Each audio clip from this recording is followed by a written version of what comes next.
Bilal bin Rabah adalah orang berkulit hitam dari Habsyah yang memeluk agama Islam saat masih menjadi budak. Bilal termasuk orang yang mengalami kejamnya perbudakan. Ia memiliki postur tubuh yang kurus dengan rambut yang tebal. Abu Bakar yang mengetahui bahwa Bilal terus-menerus disiksa oleh majikannya bermaksud ingin membebaskannya. Suatu hari Abu Bakar menemui Bilal di bawah terik sinar matahari karena sedang mendapatkan hukuman dari majikannya yang bernama Umayyah. Bilal diikat dan dijemur menghadap matahari di tengah padang pasir yang sangat panas.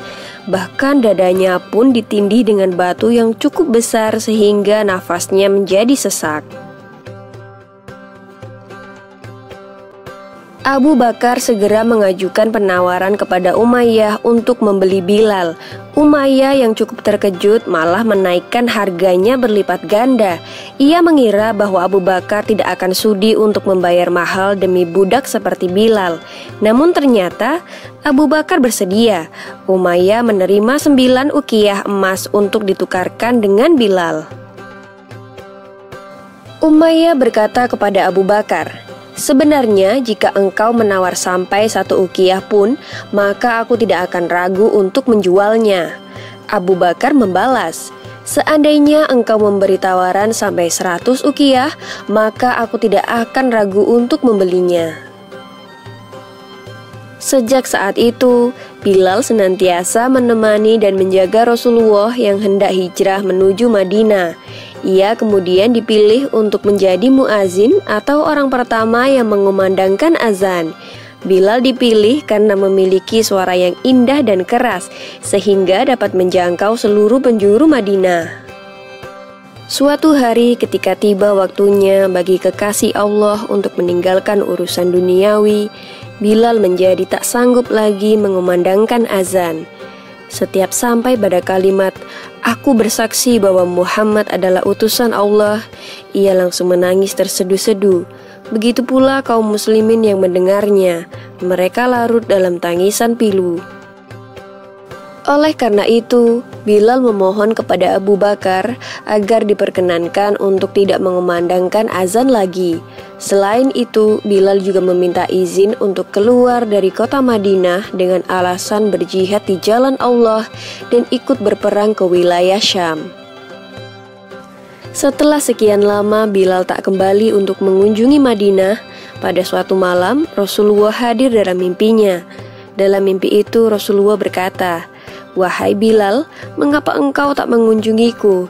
Mengapa sampai seperti ini?" Bilal pun segera terbangun. Tanpa berpikir panjang, ia segera mempersiapkan perjalanan kembali ke Madinah. Setibanya di Raudah, Bilal menangis dan melepas rasa rindunya. Di tengah tangisnya itu, nampak 2 cucu Rasulullah yaitu Hasan dan Husain datang mendekatinya. Dengan mata berlinang, Bilal yang kian beranjak tua segera memeluk kedua anak lelaki tersebut. Husain berkata kepada Bilal, "Paman, maukah engkau sekali saja mengumandangkan azan untuk kami? Kami ingin mengenang kakek." Pada saat yang bersamaan, Umar bin Khattab juga sedang melihat pemandangan yang mengharukan itu. Ia pun turut memohon kepada Bilal agar ia mau mengumandangkan azan lagi. Setelah berpikir sejenak, akhirnya Bilal memenuhi permintaan mereka. Saat waktu sholat tiba, Bilal naik ke tempat di mana ia dahulu biasa mengumandangkan azan. Saat lafal Allahu Akbar dikumandangkan olehnya, mendadak seluruh Madinah senyap.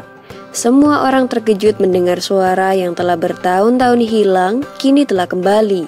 Suara yang mengingatkan pada sosok nan agung yang begitu dirindukan itu. Ketika Bilal sampai pada lafal Asyhadu alla ilaha illallah, seluruh warga Madinah berlarian ke arah suara itu. Sewaktu Bilal hendak mengumandangkan Asyhadu anna, Madinah tiba-tiba pecah oleh tangisan yang sangat memilukan. Bilal pun tak sanggup lagi untuk melanjutkan azannya. Mereka semua menangis, teringat masa-masa indah dan kejayaan bersama Rasulullah. Di antara mereka, Umar bin Khattab lah yang paling keras tangisannya. Di atas menara Nabawi, Bilal mulai beranjak turun dan wajahnya dipenuhi oleh air mata yang berderai. Itulah azan pertama dan terakhir bagi Bilal setelah Rasulullah wafat. Bilal wafat pada tahun 20 Hijriah di Damaskus saat ia berusia sekitar 60 tahun. Demikian kisah Bilal bin Rabah dan azan terakhir di Madinah. Semoga kisah ini dapat menambah iman kita semua. Amin ya robbal alamin.